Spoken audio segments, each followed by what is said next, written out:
বিসমিল্লাহির রহমানির রহিম। এক কলা বিক্রেতা 5 টাকা পিস দরে কলা বিক্রি করছিল। প্রচুর বিক্রি হচ্ছিল, মানুষ নিচ্ছে আর ছাল ছাড়িয়ে খাচ্ছে। দেখে বিক্রেতা ভাবল, যদি ছাল ছাড়িয়ে রাখি তাহলে ক্রেতাদের ছাড়াতে কষ্ট হবে না এবং ছাড়িয়ে দেওয়ার কারণে দামও বেশি পাবো। তখন সে কিছু কলা ছাড়িয়ে তার দাম ধার্য করল 6 টাকা পিস। এখন ক্রেতারা এসে দাম জিজ্ঞেস করলে সে বলছে, ছাল জড়ানো 5, ছাড়ানো 6 টাকা। ক্রেতারা 5 টাকা দরের কলা নিয়ে যাচ্ছে। সে ভাবল, যখন কম দামি থাকবে না তখন দাম বেশি নিয়ে যাবে। একসময় 5 টাকার কলা সব শেষ, এখন আর কোনো ক্রেতা তার কাছে আসে না। তবে প্রচুর মাছি এসে বিনামূল্যে কলা খাচ্ছে আর ভো ভো করে উড়ে বেড়াচ্ছে। এখন সে ভাবল, দাম কমালে বিক্রি হবে। সে দাম কমাতে কমাতে 0 টাকাতে চলে এলো, তবুও কেউ নিল না। দিনের শেষে সেগুলো ড্রেনে ফেলে দিল।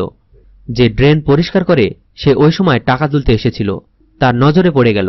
সে বলল, ভাই, এত আবর্জনা করলে এত তুলতে পারবো না।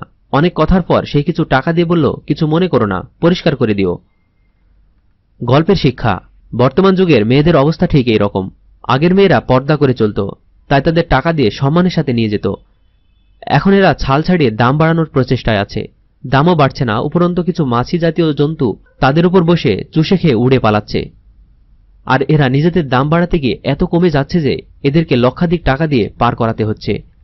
নারীর মর্যাদা পর্দায় কমে না, কমে যায় বেপর্দায়। তো বন্ধুরা, ভিডিওটি ভালো লাগলে শেয়ার করতে পারো। আর তোমরা যদি এমনই শিক্ষামূলক ইসলামিক গল্প পছন্দ করো তাহলে আমাদের চ্যানেলটি এখনই সাবস্ক্রাইব করো। আবার দেখা হচ্ছে পরবর্তী কোনো ভিডিওতে। ততক্ষণ ভালো থাকো। আল্লাহ হাফেজ।